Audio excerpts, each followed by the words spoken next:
और सामान्य रूप से यूरोप में 2000 साल की एक परंपरा है कि बच्चे जितने पैदा हों उसमें से 3/4 को लावारिस छोड़ा जाए, एबेंडन्ड चाइल्ड।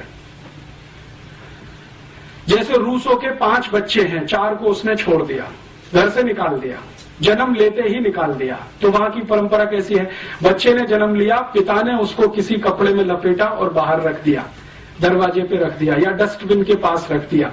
या यूरोप के बहुत सारे देशों में चर्च के सेंटर होते हैं, वहां पहुंचा दिया कि इनको आप पालो, ये हम नहीं रखेंगे।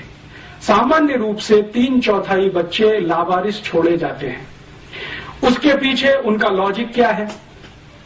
प्लेटो ये कहता है कि बच्चों को पालना अपने वैयक्तिक जीवन में खलल पैदा करने जैसा है। ये प्लेटो की ओपिनियन है, इसलिए व्यक्तिगत जीवन में खलल नहीं होना चाहिए। और प्लेटो की परिभाषा में व्यक्तिगत जीवन सिर्फ इंद्रिय सुख के अलावा कुछ नहीं है। This is the statement of Plato. इंद्रिय सुख, शरीर सुख, यही सबसे ऊंचा है, बाकी सब इसके नीचे है।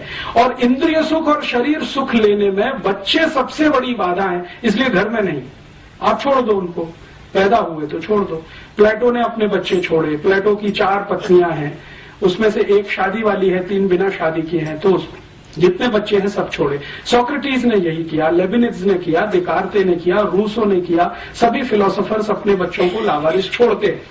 अब प्लेटो कहता है कि ये जो लावारिस हैं, इनकी जिम्मेदारी राज्य की है, परिवार की नहीं, फैमिली की नहीं है। तो राज्य इनको संभाले। तो राज्य क्या व्यवस्था कर रहा है? इन लावारिस छोड़े हुए बच्चों की व्यवस्था के लिए राज्य ने चर्च को खड़ा किया पैसा देकर कि आप इनकी व्यवस्था संभालो। तो जितने भी चर्च पूरे यूरोप और अमेरिका में आपको मिलेंगे, सभी चर्चों के ऑर्फेनेज सेंटर आपको जरूर मिलेंगे। बिना ऑर्फेनेज के कोई चर्च यूरोप में नहीं होता। सभी चर्च में लावारिस बच्चों के केंद्र आपको मिलेंगे। और जो लावारिस बच्चों के केंद्र चर्च के साथ जुड़े हुए हैं, जहां पर बच्चों की ट्रेनिंग होती है, ट्रेनिंग का माने जो कुछ भी उनको जिंदगी चलाने के लिए सिखाया जाता है, वो ट्रेनिंग देने वाले इंस्टीट्यूशंस को कॉन्वेंट कहा जाता है। कॉन्वेंट अर्थात लावारिस बच्चों के लिए बनाया गया इंस्टीट्यूट, जिन बच्चों को उनके माता पिता ने छोड़ दिया है, जो पल रहे हैं चर्च की तीमारदारी में, और चर्च को पैसा सरकार दे रही है। और ये पैसा यूरोप की सभी सरकारें अपने बजट में से निकालती हैं, सब्सिडी के नाम पर, सोशल सिक्योरिटी के नाम पर। और यूरोप की सभी सरकारों के बजट का हाईएस्ट एक्सपेंडिचर सोशल सिक्योरिटी में ही है, इंक्लूडिंग अमेरिका। तो वो सोशल सिक्योरिटी एक्सपेंडिचर में एक बहुत बड़ा एक्सपेंडिचर है कॉन्वेंट का।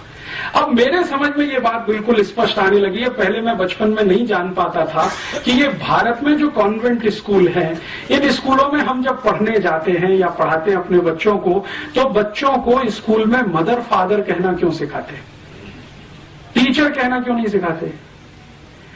जैसे भारत में बहुत सारे कॉन्वेंट है ना, उसका प्रिंसिपल फादर है, या तो कोई मदर है, या तो कोई सिस्टर है, या तो कोई ब्रदर है, टीचर कोई नहीं है वहां पे। क्यों?